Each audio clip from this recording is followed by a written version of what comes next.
चलो कल मौर्योत्तर काल देखे थे ना। चलो मौर्योत्तर काल किसे कहते हैं, अगर क्वेश्चन है तो क्या बताओगे? मौर्योत्तर काल क्या है? तो मौर्य काल के बाद का समय क्या कहलाता है? मौर्योत्तर काल। मौर्योत्तर काल में हुआ क्या था, तो मगध जो है छोटे छोटे टुकड़ों में बढ़ गया, जिसके कारण विदेशी आक्रमणकारियों को अवसर मिला आने का। तो चार विदेशी आक्रमण होंगे और कुछ कुछ नए नए वंशों का उद्भव होता है मौर्य वंश के बाद। तो मौर्य वंश के बाद नए वंश भी आए और विदेशी आक्रमण वाले भी आए। तो मौर्य वंश के बाद आए थे शुंग वंश वाले, कौन आए थे? और शुंग वंश के काल में ही विदेशी आक्रमण हुए थे, चालू वहीं से स्टार्ट हुआ है, ठीक है। तो कितने विदेशी आक्रमण होंगे? चार। सबसे पहला इंडो ग्रीक वाले आएंगे, दूसरा शक, तीसरा पहलव, चौथा में कुषाण। शॉर्ट में कैसे याद करेंगे? आईएसपी के। कैसे याद करते हैं? आईएसपी के। तो इंडो ग्रीक वाले को ही अपन हिंद यवन भी बोलते हैं। क्या बोलते हैं? ये कहाँ रहते थे? इनका क्षेत्र क्या था, निवास? बैक्ट्रिया। क्या बताओगे? कौन से पर्वत के पास? हिंदुकुश पर्वत। कितने चरण में आए थे?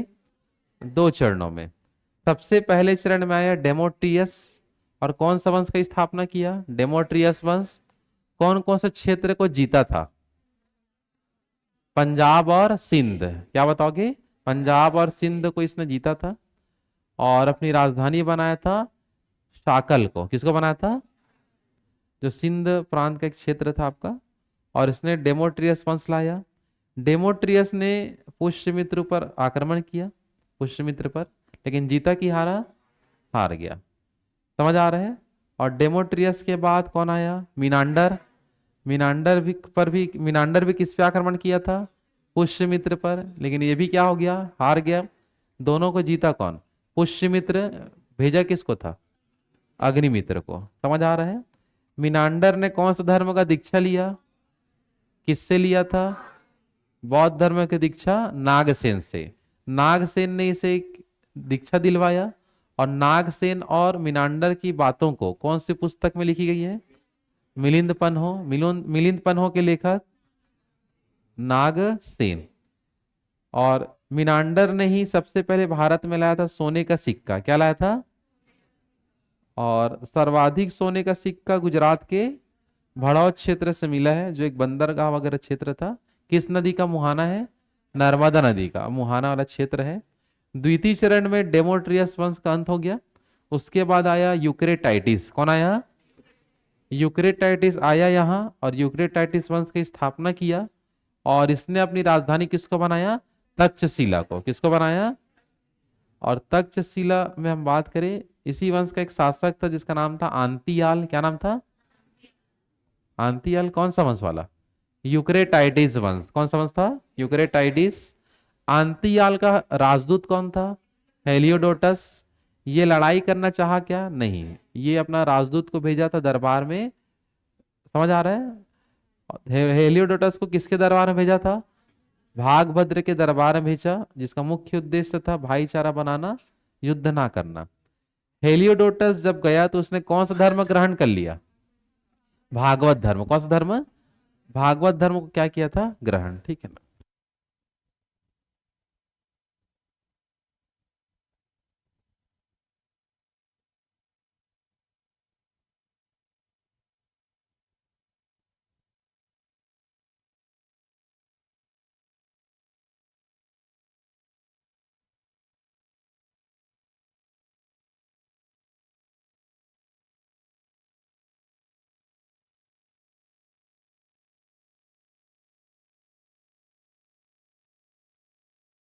क्या हो गया? चलो रीजन समझ में आ रहा है यहाँ तक ना? हेलियोडोटस किसके दरबार में गया था? भागभद्र के दरबार में। क्लियर है? और हेलियोडोटस ने कौन से स्तंभ का निर्माण किया था? गरुड़ स्तंभ, जो भगवान विष्णु से क्या था? संबंधित।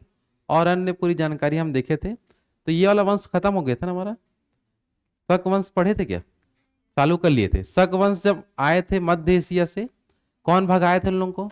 यूची का बिलाई। यहाँ के कितने भाग, कितने क्षेत्र में बसे? पांच। सबसे पहला कंधार, दूसरा में तक्षशिला, तीसरा मथुरा, चौथा उज्जैन और पांचवा नासिक। इन क्षेत्रों में उन लोग क्या किए थे? निवास। तो इसमें से हम कुछ कुछ क्षेत्रों का देखे थे, जैसे कि मथुरा के शक, उज्जैन, नासिक, ये सब के बारे में हम लोग समझ चुके थे। समझ आ रहा है ना? चलो, तो जहां यहां तक हम पूरा कवर कर चुके थे, इसी के आगे आप समझते हैं क्या क्या आपको ध्यान रखना है।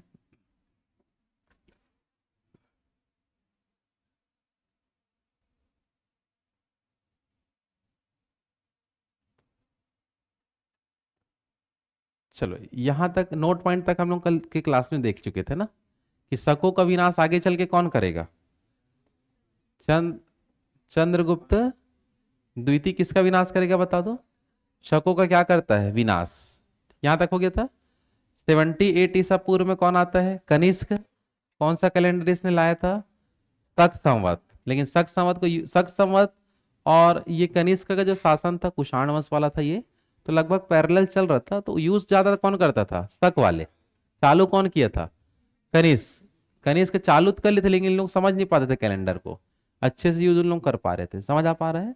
इसलिए नाम क्या पड़ गया उसका? आगे चल के जो इतिहासकार लोग आए, शकों के द्वारा ज्यादा यूज किया करके शक संवत नाम दिए हैं, लेकिन चालू कोई और किया था। आ रहा समझ में? तो यहां तक का कल हो चुका था।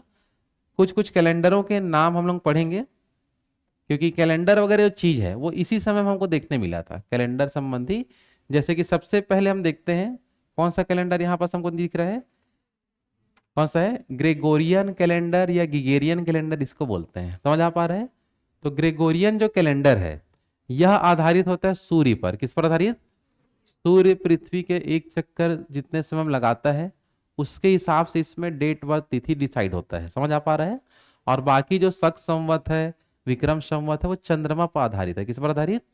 तो चंद्रमा वाला उतना अच्छे से काम नहीं कर पाता। समझ में आ रहा है? कौन अच्छा ढंग से काम करता है? ग्रेगोरियन। इसलिए पूरे वर्ल्ड में ज्यादातर किसको मानते हैं?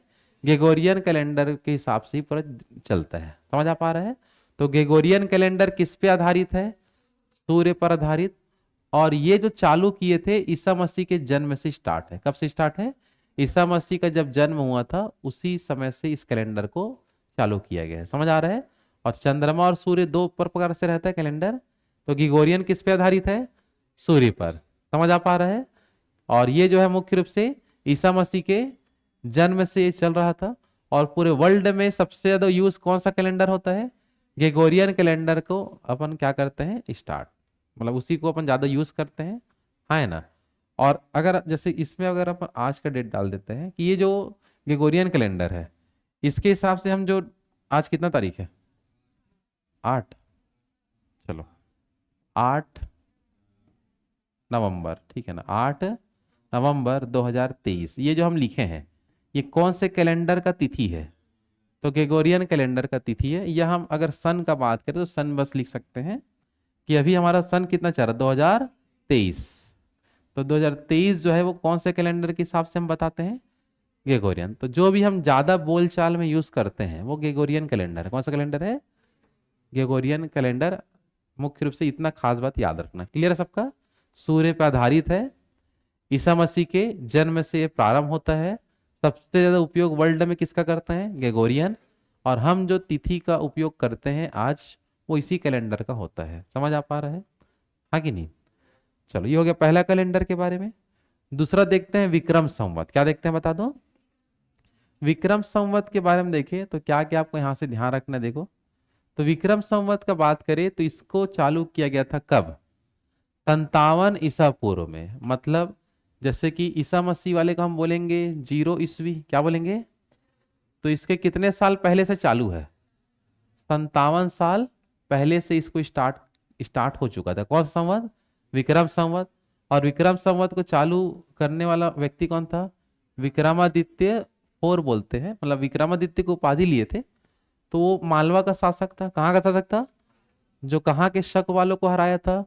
मथुरा के शक वालों को। और उसको विक्रम संवत चालू किया था। और कब हराया था उसने? 57 ईसा पूर्व में। तो विक्रमादित्य 4th का हम नाम से जानते हैं कि इसने स्टार्ट किया है करके। समझ आ पा रहे हैं?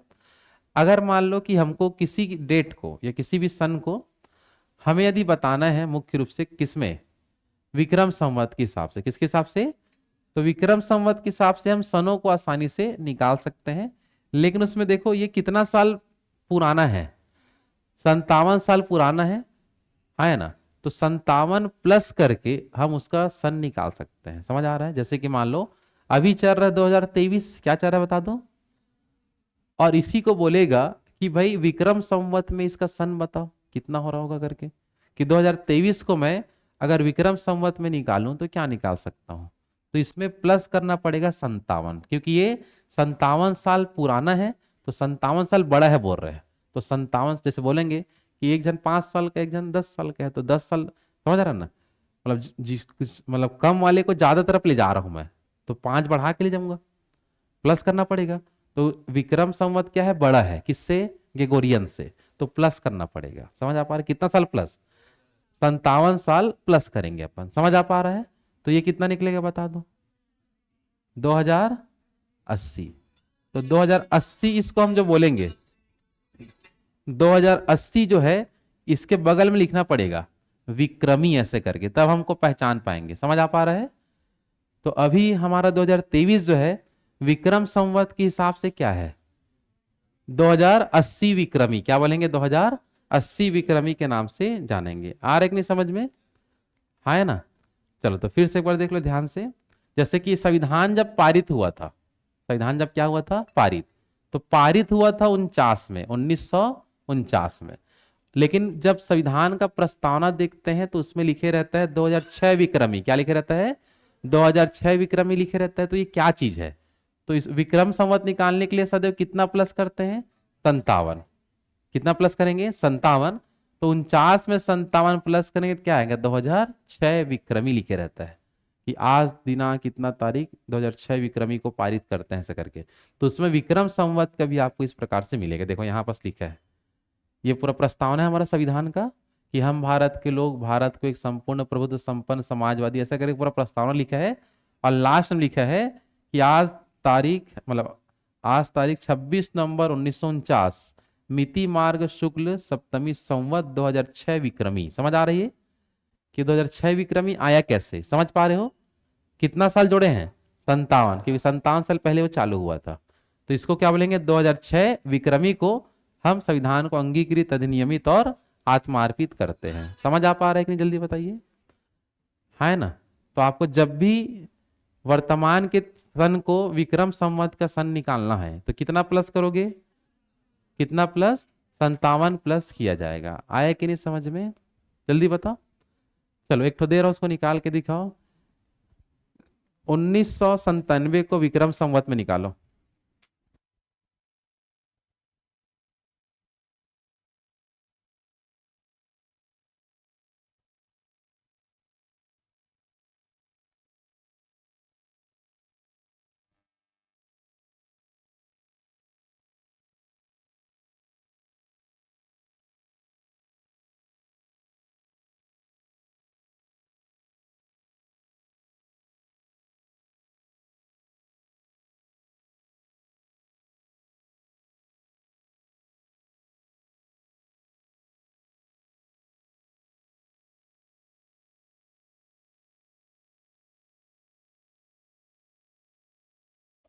चलो लाए आंसर। तो क्या सन दिया था बता दो, 97, 1957, सॉरी 97 क्या, 1997 को विक्रम संवत में निकालना है। ये ग्रेगोरियन का है, विक्रम संवत में निकालने के लिए कितना प्लस, 57 प्लस करेंगे तो क्या आएगा हमारा, 2054, 2054 विक्रमी, ऐसा बोलेंगे क्या, 2054 विक्रमी, मतलब 2023 अभी चल रहा है, उसको हम विक्रम संवत में क्या मानेंगे, 2023 को क्या मानेंगे, 2080। मतलब अभी क्या चल रहा है, 2080 चल रहा है। किस संवत में, विक्रम संवत के हिसाब से हम वैसे ही मान के चलेंगे। आ रहा है कि नहीं समझ में यहां तक, हाँ है ना? चलो अब हम समझते हैं इसके बाद। देखो दो दो कैलेंडर हम लोग देख चुके हैं। पहला कैलेंडर बताओ, पहला कौन सा, ग्रेगोरियन, दूसरा विक्रम संवत, दोनों समझ में आ गया है। अच्छा ये किस पे आधारित होता है, तो चंद्रमा पर। किस पे आधारित है, चंद्रमा पर आधारित एक कैलेंडर होता है।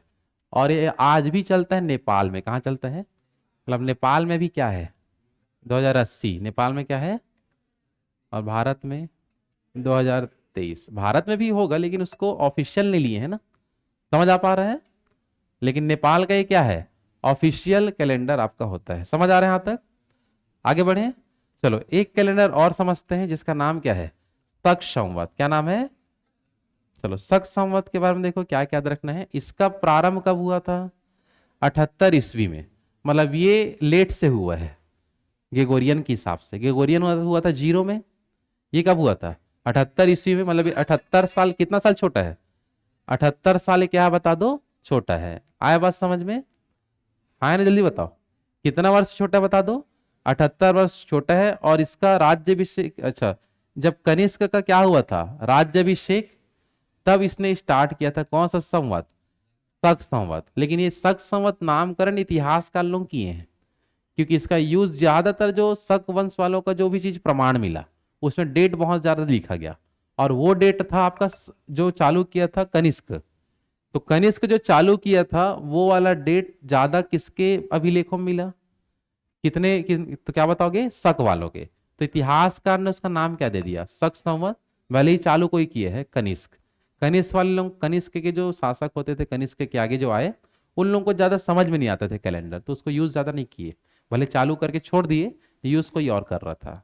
क्योंकि जब कनिष्क कौन से वंश का है, कुषाण वंश का, तो कुषाण वंश था। और उस समय शक वंश वाले भी विस्तार कर रहे थे अपना। समझ आ पा रहा है? तो दोनों सेम टाइम में चल ही रहे थे, ऐसा किस्सा हुआ था। आया कि नहीं समझ में? जल्दी बताओ। चलो इसके बाद देखते हैं, जैसे कि इसमें देख लो, जो शक संवत जो होता है, ये हम इसको, शक संवत को राष्ट्रीय पंचांग मानते हैं अपने भारत में। जो स्टार्ट कब माना गया था राष्ट्रीय पंचांग, 22 मार्च 1957 को शक संवत को क्या माना गया, राष्ट्रीय पंचांग। और इसका पंचांग का पहला महीना चैत्र, और अंतिम महीना फागुन। अंतिम महीना क्या होता है? तो ये सब शक संवत पर आधारित है। किस पर आधारित है? और शक संवत किस पे आधारित होता है? चंद्रमा पर। किस पर बता दो। तो शक संवत के हिसाब से पंचांग में पहला महीना कौन सा, चैत्र, और अंतिम महीना फागुन। अंतिम महीना फागुन। बाकी कैलेंडर का डिटेल हम लोग छत्तीसगढ़ में पढ़ते हैं। सीजी जब जीके पढ़ते हैं उसमें पंचांग अलग से टॉपिक आता है। समझ आ रहा है? जब छत्तीसगढ़ की पूरी संस्कृति पढ़ते हैं कि कौन सा त्यौहार कब आता है, कब कृष्ण जन्माष्टमी, कब अष्टमी, ये सब जो होता है वो इसी कैलेंडर का है। आया बात समझ में? तो राष्ट्रीय पंचांग को वहां देखेंगे। बस ये कब राष्ट्रीय पंचांग घोषित किए हैं, 22 मार्च 1957 को। 22 मार्च 1957 को इसको पंचांग घोषित किए हैं। समझ आ पा रहा है ना? चलो आगे देख लेते हैं। इसमें ध्यान देना, सबसे ज्यादा उपयोग कौन किए थे इसको, शक संवत वाले। सबसे अधिक उपयोग शक संवत। और इसमें अगर हम ग्रेगोरियन कैलेंडर से कितना साल छोटा ही है, 78 साल। तो इसका यदि हम अभी वर्तमान में अगर हम सन देखते हैं, जैसे 2023 चल रहे हैं, तो इसका हमको यदि शक संवत में डेट पता करना है, कितना कितना घटाएंगे, 78 माइनस करेंगे। कितना माइनस करेंगे, 78। और 78 माइनस करेंगे कितना आएगा, 1945। तो इसके हिसाब से हम देखें ध्यान से, 2023 को मैं शक संवत में कितना लिखूंगा, 1945। कितना लिखूंगा, 1945 लिख सकते हैं। आए कि नहीं समझ में? जल्दी बताओ। चलो तो ये हो गया हमारा किसके बारे में, शक संवत के बारे में। क्लियर है सबका? हाँ है ना? चलो तो शक संवत बता दो, चालू कौन किया था, कनिष्क। चालू कौन किया था, कनिष्क। राष्ट्रीय पंचांग कब बना, 1957। सबसे अधिक उपयोग कौन किए, शक वाले, इसलिए नाम क्या पड़ गया। चालू कौन किया, कनिष्क। ग्रेगोरियन से कितना साल छोटा है ये, कितना साल, 78 साल। और जब भी यदि हमें वर्तमान का यदि निकालें तो कितना घटाएंगे, 78। और विक्रम का निकालना है तो 57 जोड़ेंगे। समझ आ रहा है? तो जैसे मान लो कि हमारा जैसे चलेगा 2050, क्या चल रहा है, तो इसको शक संवत में निकालो, कितना आएगा जल्दी से।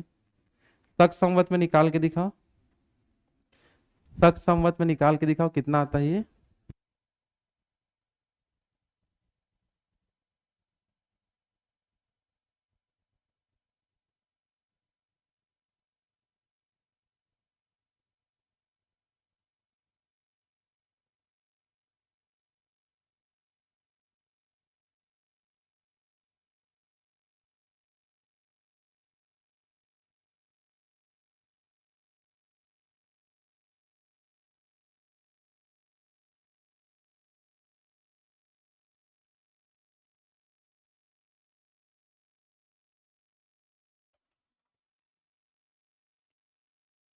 चलो हो गया क्या, बताओ आया आंसर कितना? हाँ 1972 आएगा ना, मतलब 2050 को हम क्या बोलेंगे उसमें? 1972 बोलेंगे। क्लियर है सबका यहाँ तक? तो ये हो गया हमारा कौन सा संवत? शक संवत। तो 3 कैलेंडर हमको मेन जानना होता है। तीनों कैलेंडर सबका क्लियर है कि नहीं, जल्दी बताओ। चलो सबसे पहले क्या देखे? ग्रेगोरियन किस पे आधारित? सूर्य पर। उसके बाद दूसरा में विक्रम संवत, कितना साल बड़ा? 57 साल बड़ा है वो ग्रेगोरियन से। उसके बाद क्या पढ़े? शक संवत, कितना साल छोटा? 78 साल। समझ आ पा रहा है? निकालोगे सब लोग? चलो अब इसके बाद देखो ध्यान से, हम लोग क्या क्या स्टार्ट किए थे। सबसे पहले देख लो मगध में चालू किए थे, तो कौन कौन से वंश वाले आए, जल्दी बताओ। क्या था ट्रिक बता दो। हसीना कौन है? कौन हसीना मान जाएगी वाला ट्रिक? हसीना मसूक सा। तो सात देखो, सुंग वंश से ही क्या आ चुका है हमारा? विदेशी वाले। कितने आए विदेशी वाले? 4। क्या था ट्रिक? आईएसपी के। क्या था?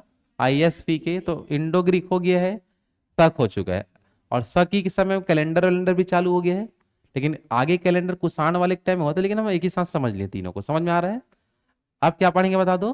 पहला का ज्यादा कुछ नहीं, थोड़ा बहुत जानकारी है। मेन किसके बारे में पढ़ना है? कुषाण। तो ये दोनों को अब समझेंगे। समझ आ पा रहा है? हाँ है ना? और कुषाण से ही कुषाण वाले ही आगे चल के इनके जो सामंत जो होंगे, कुषाण वंश के सामंत, समझ रहे हो ना? उनके यहाँ काम करने वाले और वेतन के बदले उनको जमीन देते थे। तो इतना बहुत ज्यादा जमीन हो जाता था कि उन लोग आगे बढ़ जाते थे और शासक लोग पीछे हो जाते थे। समझ आ रहा है? तो कुषाण के शासक ही आगे चल के बनेंगे गुप्त वंश। क्या बनेंगे बता दो? गुप्त वंश का निर्माण करेंगे। समझ आ पा रहा है? तो कुषाण वंश के सामंत ही आगे चल के क्या बना के देंगे? गुप्त वंश बना के देंगे। गुप्त वंश इनके सामंत थे, किसके? कुषाण वंश के। तो पहले हम समझ लेते हैं किसके बारे में? पहलव के बारे में। ठीक है, चलो इसके बारे में देख लो। ज्यादा कुछ खास बात इसका नहीं है। आपको क्या क्या बताया गया है? तो भारत पर आक्रमण करने वाला क्या था बता दो? तीसरा वंश था। मौर्य वंश के बाद भारत पर आक्रमण करने वाला तीसरा वंश कौन सा था? पहलव। और ये कहां से आए थे? ईरान, या उसी को बोल सकते हैं फारस या पर्सिया। इन्हीं को ही क्या बोलते हैं? Parthian, sorry Persian. क्या बोलते हैं? पार्सियन। गलत लिखा गया, ये है, ये ऊपर वाला सही है। अब पार्सियन भी बोल सकते हैं या पार्थियन भी कहीं कहीं लिखा रहता है। इनकी राजधानी क्या था बता दो? पेशावर। राजधानी क्या था? पेशावर। संस्थापक कौन था? मिथ्रेडेरस। पहलव के संस्थापक मिथ्रेडेरस। सबसे योग्य शासक आया था गोंडो फर्निस। कौन आया था? और इसी के इसने देखो गोंडो फर्निस जो है, इसी के साथ में आया था सेंट थॉमस। क्या था? मतलब इसी के समय में कौन आया था? सेंट थॉमस भारत आया था। किस धर्म के प्रचार के लिए? ईसाई धर्म। तो भारत में ईसाई धर्म का प्रचार के लिए सबसे प्रमुख व्यक्ति जो आया था उसका नाम क्या था? Saint Thomas. किसके काल में? Gondophares. और ये गया था केरल तरफ। कहाँ गया था? केरल क्षेत्र में सबसे पहले इसने क्या किया था? ईसाई धर्म का क्या किया? प्रचार प्रसार। तो सेंट थॉमस बहुत ही प्रसिद्ध था ईसाई धर्म को लेके प्रचार प्रसार में। तो इनके नाम पे कॉलेज वगैरह भी होता है, सेंट थॉमस कॉलेज। सुने हो? कहाँ है? भिलाई में अपने। और भी बहुत जगह रहते हैं सेंट थॉमस के नाम पे स्कूल कॉलेज बहुत रहते हैं ईसाई धर्म वाला। तो ये आपको यहाँ से क्लियर है। समझ आ पा रहा है? फिर से देख लो। तीसरा आक्रमणकारी कौन थे? पहलव। इन्हीं को कहाँ से आए थे? ईरान, फारस, पर्सिया। तो पर्शियन या पार्थियन इसी को बोलते हैं। राजधानी क्या था? पेशावर। संस्थापक मिथ्रेडेरस। योग्य शासक में गोंडो फर्निस। इसी के समय कौन आया? Saint Thomas. किस धर्म के प्रचार के लिए?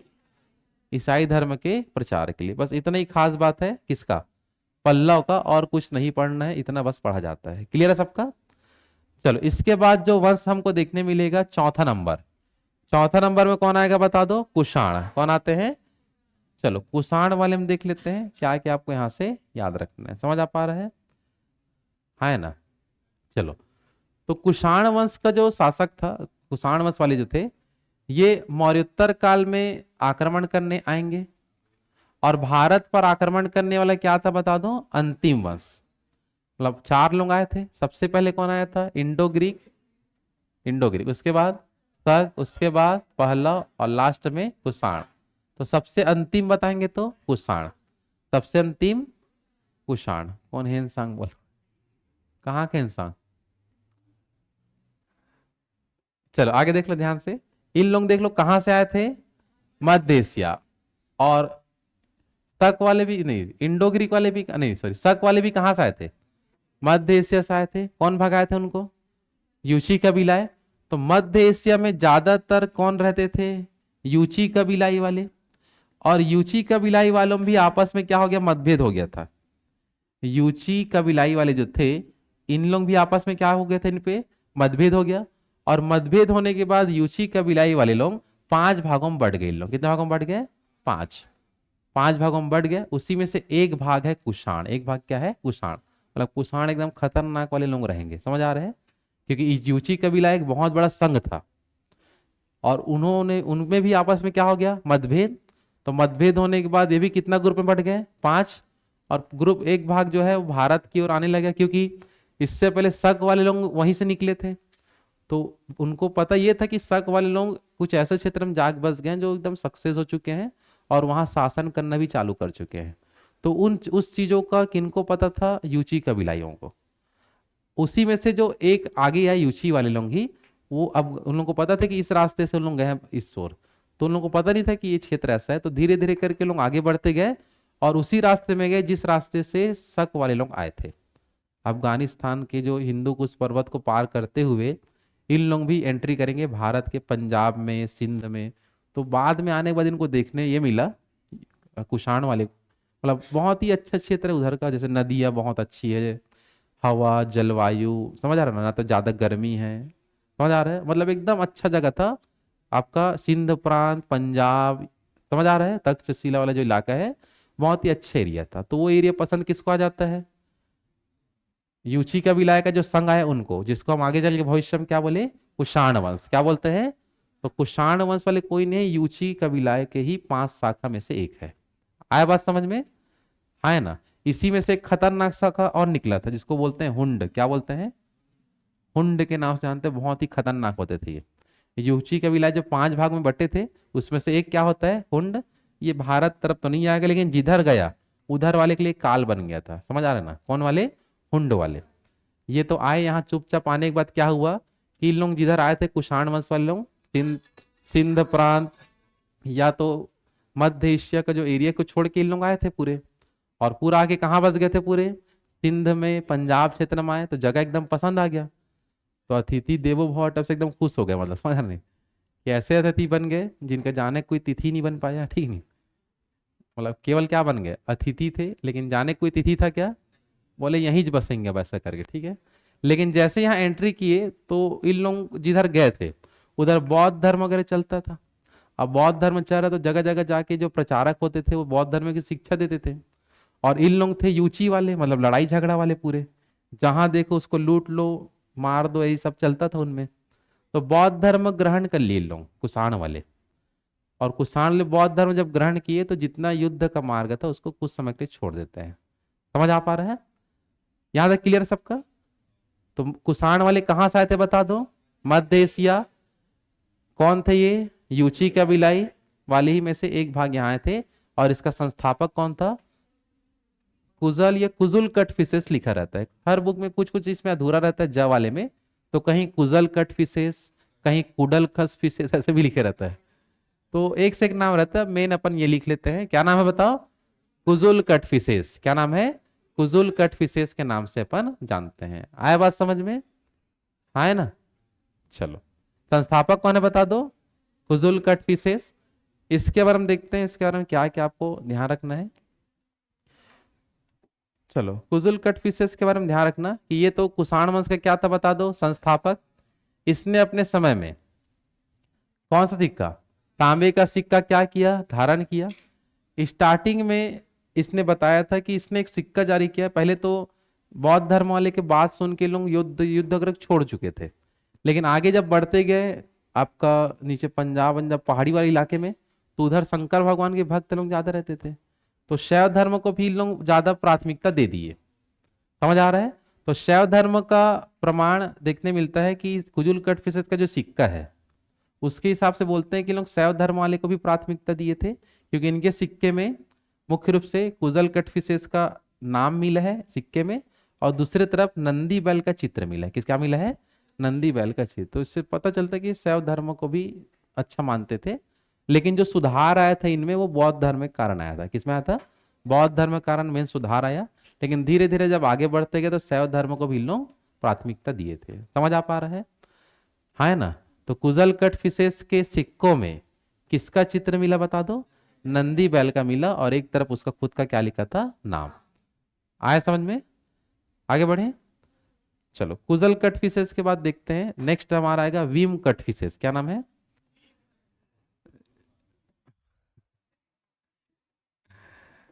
चलो, वीम कटफिसेस का देखो क्या खास बात है। कौन बोला वीम बार कहाँ है? इधर देखो, नहाया वीम बार में कभी? अच्छा, वीम बार में बर, बर्तन समझ के आप ही नहला देते हैं क्या? हो गया, झगड़ा नहीं करे, नहीं तो यही यहाँ तो नहीं नहला पाएंगे। ठीक। चलो, वीम कट फिशेस का देखो ध्यान से। तो कुजुल कट फिशेस के बाद शासक कौन बना बता दो? Vim cut fishes. और ये भी कौश धर्म को ज्यादा मानता था, शैव धर्म को। और इनका जो सिक्का मिला, एक तरफ भीम कटफिसेस का नाम रहेगा, दूसरे तरफ में शिव पार्वती त्रिशूल तीनों का मिक्स वाला चित्र मिला है। समझ आ रहा है? किसका किसका चित्र बता दो? शिव पार्वती और त्रिशूल का चित्र, और एक तरफ कुछ भीम कटफिसेस का नाम मिला है। तो ये भी शैव धर्म से संबंधित था, और इसी को बोलते हैं कुषाण वंश का वास्तविक संस्थापक। क्या बोलते हैं? कुषाण वंश का वास्तविक संस्थापक किसको बोलते हैं? भीम कटफिसेस को। और इसने शैव धर्म से संबंधित ये ज्यादा मानते थे, तो इसने महेश्वर की उपाधि लिया था। कौन सी उपाधि? तो महेश्वर की उपाधि किसने लिया था? भीम कटफिसेस। कुषाण वंश वाले लोग भी कहां से आए थे? मध्य एशिया, जहां से शक वाले लोग आए थे। लेकिन यूची लोग भगाए किसको थे? शक वालों को। और ये खुद यूची वाले ही हैं जो भारत में आए हैं। समझ आ पा रहा है? हाँ कि नहीं? तो पहले संस्थापक का नाम बताओ, कुषाण वंश का संस्थापक कुजल कटफिसेस। उसके बाद शासक कौन बना? भीम कटफिसेस। दोनों का सिक्का शैव धर्म से रिलेटेड था। पहले वाले में क्या मिला था? नंदी बैल, और दूसरे वाले में शिव पार्वती और त्रिशूल। क्या मिला था? शिव पार्वती और त्रिशूल का क्या मिला था? चित्र। क्लियर सबका यहाँ तक? चलो, इसके बाद जो मेन शासक आया, क्योंकि हर वंश में कोई ना कोई एक शासक रहता है जिसको हीरो मानते हैं, जो फेमस रहेगा उस वंश में। जैसे मौर्य वंश में कौन फेमस? चंद्रगुप्त मौर्य और अशोक फेमस। मतलब हर वंश में एक ऐसा राजा आएगा जो प्रसिद्ध होगा, बाकी के शासक लोग फेल हो जाते हैं। कि वो लोग वो आएंगे तो पुराना जो मिले रहता है उसी पे राज करते रहते हैं, कोई दूसरा आके मार देता है। यही चला है पूरे इतिहास में। समझ आ रहा है? हर वंश में एक या दो मेन राजा आए जिसके बारे में मेन पढ़ा जाता है। समझ आ पा रहा है? तो उसी प्रकार से कुषाण वंश में सबसे मेन योद्धा कौन था? कनिष्क। कौन था? तो कनिष्क के बारे में देखते हैं क्या क्या याद रखना है। कनिष्क जब यहाँ राज कर रहा था, तो उसी टाइम भारत में शक वाले लोगों का भी शासन था अलग अलग क्षेत्रों में। हाँ कि नहीं? तो कनिष्क जो था वो कुषाण वंश का क्या था? सबसे प्रतापी शासक। कुषाण वंश का सबसे प्रतापी शासक कौन था? कनिष्क। इसने अपना राज्यभिषेक कब कराया था? 78 ईस्वी में। राज्यभिषेक कब कराया? 78 ईस्वी में। और अपने राज्यभिषेक की खुशी में इसने कौन सा कैलेंडर लाया? शक संवत। कैलेंडर का नाम उस समय कुछ नहीं था, कैलेंडर लाया बस था। ये नाम कौन दिए है? इतिहासकार। कौन दिए हैं? इतिहासकारों ने दिया है। क्या नाम से? शक संवत के नाम से। और इनका देखो दो प्रकार का राजधानी था, जहां से इन लोग प्रशासन करते थे, तो राजनीतिक राजधानी बोलेंगे, तो वो था पेशावर में। कहा था बता दो? पेशावर में एक आपका केंद्र होता था, और एक था सांस्कृतिक राजधानी। क्या था बता दो? तो ये कहाँ था आपका? तक्षशिला में था, लेकिन बाद में इसको कन्वर्ट कर दिए थे मथुरा में। तो एग्जाम में जब क्वेश्चन आता है तो मथुरा को ही आंसर लेता है। किसको लेता है? मथुरा। प्रारंभ में क्या था? तक्षशिला तरफ थे उधर, लेकिन बाद में जब इन लोग आगे बढ़ते गए भारत की ओर, तो मथुरा को इन लोग क्या बनाया? अपनी सांस्कृतिक राजधानी। किसकी राजधानी? तो कुषाण वंश का सबसे प्रतापी राजा पूछेगा तो क्या बताओगे? कनिष्क। अपने राज्यभिषेक कब कराया? 78 ईस्वी में। 78 ईस्वी में क्या चालू हुआ? शक संवत। राजनीतिक राजधानी पेशावर, सांस्कृतिक में तक्षशिला, बाद में मथुरा। समझ आ रहा है? और इसने देख लो आगे चल के धीरे धीरे फिर अपने क्षेत्र को बढ़ा ही रहा था। पहले तक्षशिला तरफ थे, फिर धीरे से उत्तर भारत में आए, यूपी क्षेत्र में मथुरा जीते, राजधानी बनाए। यूपी के आगे जाएंगे तो आपका बिहार होगा। क्या होगा?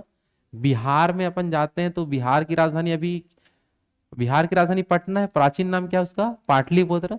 तो इसी ने कनिष्क ने पाटलिपुत्र पर आक्रमण किया, और पाटलिपुत्र में आक्रमण करने का उद्देश्य था, वहां एक व्यक्ति रहता था मेन, बहुत ही जाना माना था। तो महात्मा बुद्ध का भिक्षा पात्र पात्र क्या लिखा है? भिक्षा पात्र व्यक्ति था, इसका नाम था अश्वघोष। तो युद्ध किया पाटलिपुत्र में, और जबरदस्ती किसको ले गया? अश्वघोष को अपने दरबार में, मेरे यहाँ रहना करके चलो। क्योंकि बहुत बड़ा वो, मतलब बौद्ध धर्म का भिक्षा पात्र है, मतलब समझ जाओ कितना बड़ा ज्ञानी है वो। तो ये जगह, ये जा जाके क्या करता था? सबको शिक्षा देता था बौद्ध धर्म का।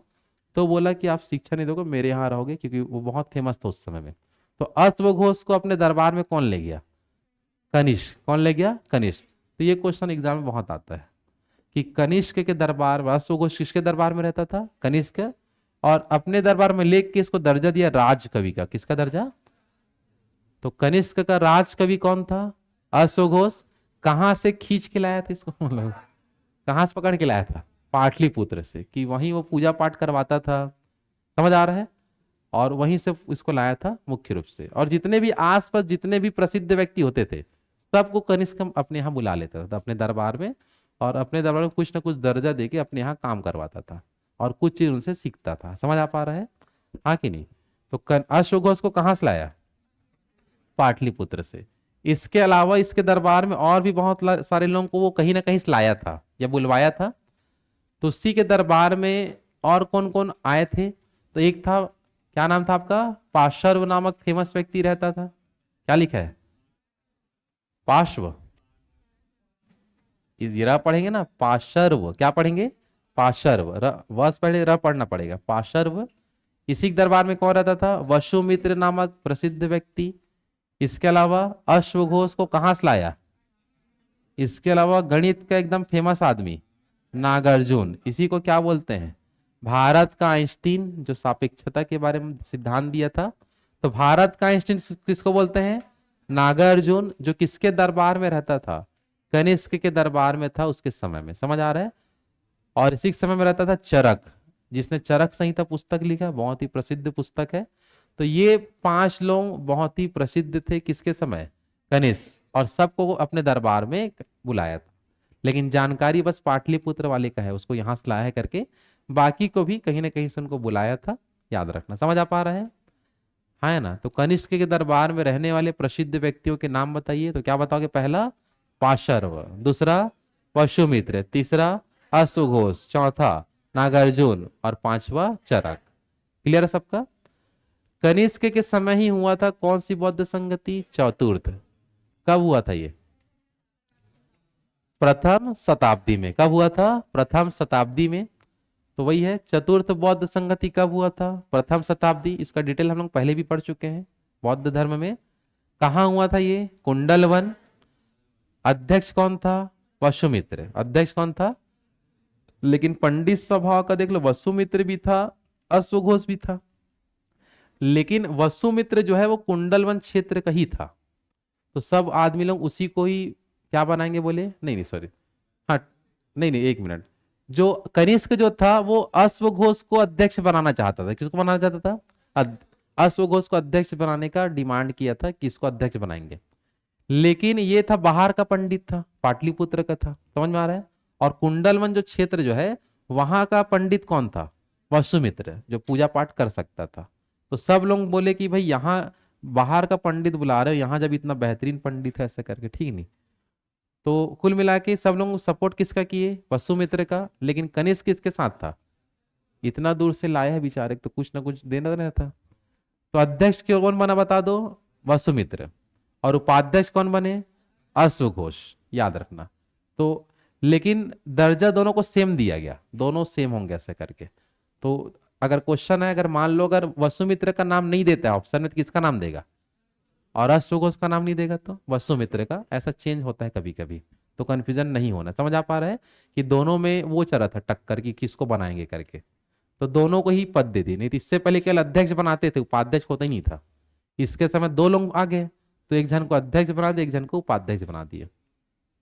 हाँ, सचिव सुयश कुमार, मजाक कर रहा हूँ, ठीक है। कोई समझ मत जाना सही में, ठीक है, चलो देख लो।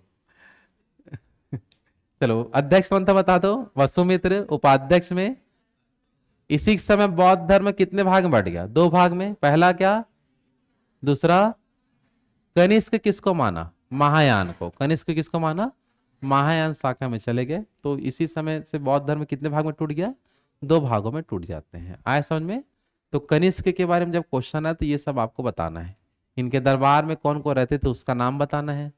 कनिष्क के समय क्या हुआ था, चौथी बौद्ध संगति, उसकी विशेषता पता होना चाहिए।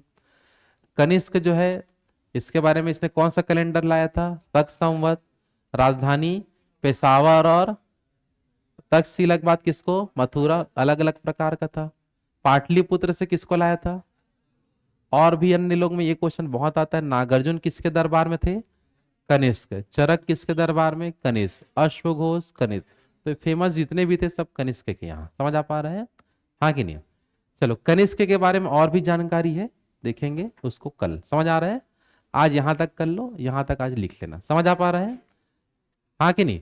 और जैसे ही कनिष्क खत्म होगा तो क्या चालू होगा, गुप्त वंश। क्या चालू होगा, कि कनिष्क के ही सामंत लोग कौन सा वंश चालू करेंगे, गुप्त वंश चालू करेंगे। समझ आ पा रहे हैं, चलो बाकी कल करते हैं।